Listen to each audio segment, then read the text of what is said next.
Hello everyone, welcome back. Today I will show you 6 simple tapping exercises that will get your technique to the point where you can access it whenever you need it. We won't get into the crazy stuff, which I've been guilty of at times, and instead focus on the idea that when you do need that extra push, that extra intensity of notes, then you can tap into it. No pun intended. If you're on my Patreon, as always, you'll be able to download all the exercises in this video in PDF. Otherwise, feel free to pause the video and read the tabs from the screen. Throughout this video, we'll use one single fingering, which will be tap on the 12th fret. We'll use the second string, and then 5 and 8 with your left hand with the first and last finger.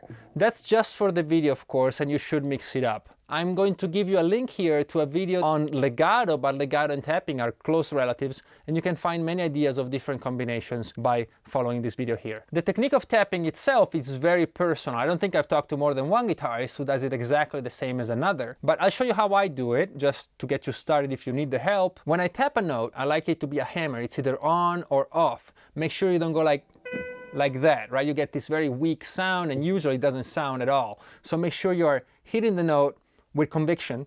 And once I hit the note, I release it by imagining that my finger is moving 80% upwards and 20% with a little hook on the string, just to set it into motion for the next note down.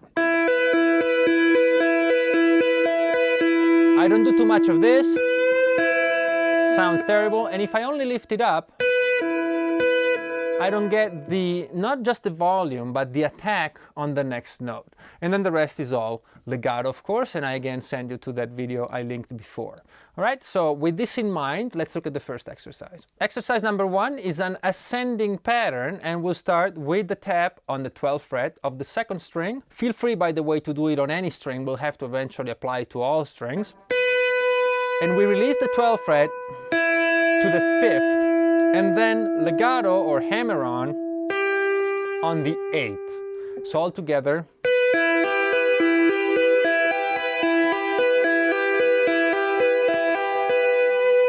Let's hear them as triplets, all right? So it's easier to keep count, and you can do it for a measure, 8 measures, 16 measures, 32 measures, however long you need.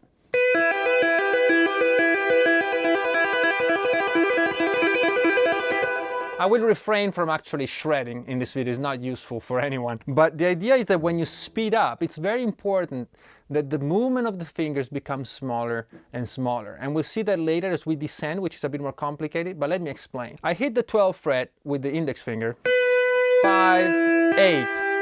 Now I need to hit the 12th fret while the little finger is still holding down on the 8th fret. But then I have to lift it up before I release the 12th fret, so that the 5th fret can sound. And when you go slowly,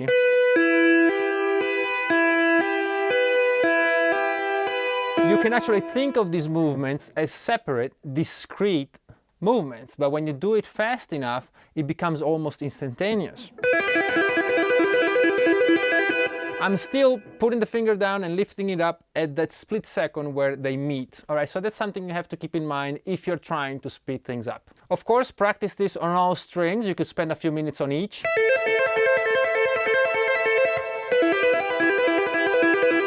There will be 6 different exercises.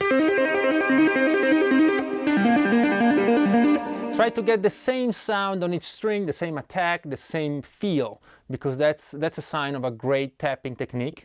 And then you could actually combine them into one single exercise, maybe 4 repetitions on each string.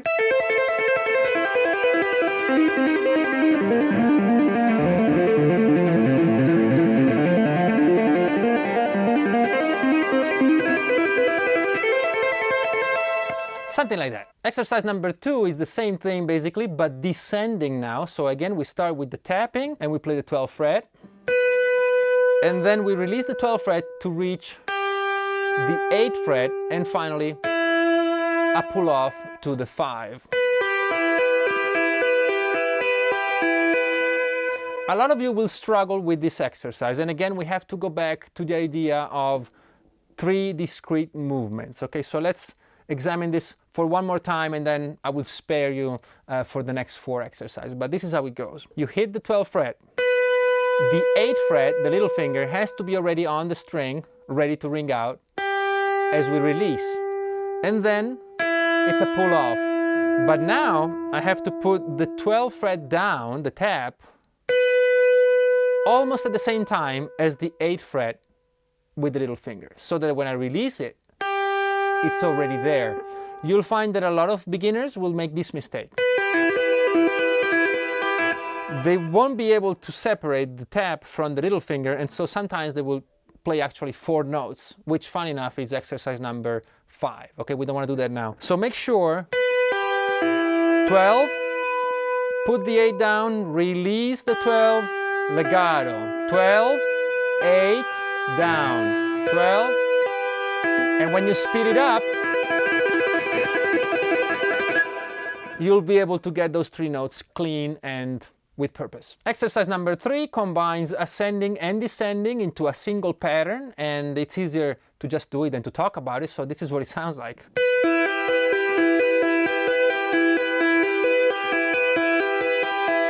As I speed it up, I have to be mindful of those little steps we talked about earlier and make sure I always get a finger at the right place at the right time. Of course, as with every other exercise in this video, do it on all strings separately, and then if you want to, you can put it all together into one single ascending and descending.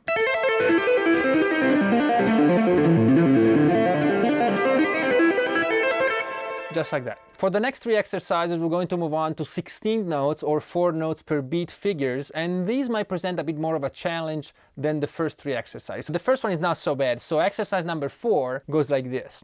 We again play the 12th fret with the tap, 12, 5, 8, and then 5, like that.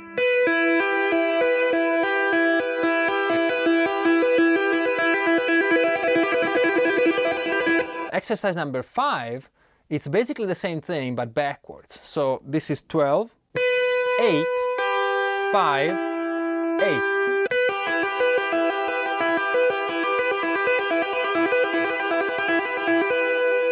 And the last exercise, exercise number 6, combines 4 and 5 into a single pattern, and this might give you a bit of trouble, but if that's the case, just slow it down, play it perfectly, and then speed it up slowly.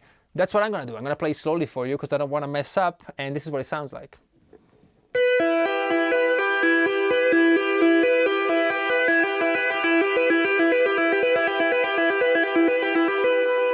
And just like that, again, apply to all strings separately, and then one big exercise up and down. If you made it this far into the video, thank you very much, and I hope you enjoyed it, and they will come in very handy for you as you're trying to improve your tapping. As always, thank you so much for everything, for subscribing, liking, commenting, and basically making this a great community, and it's all thanks to you. It makes me very happy to be part of this, and so thank you very much. I'll see you next week for more. Stay tuned.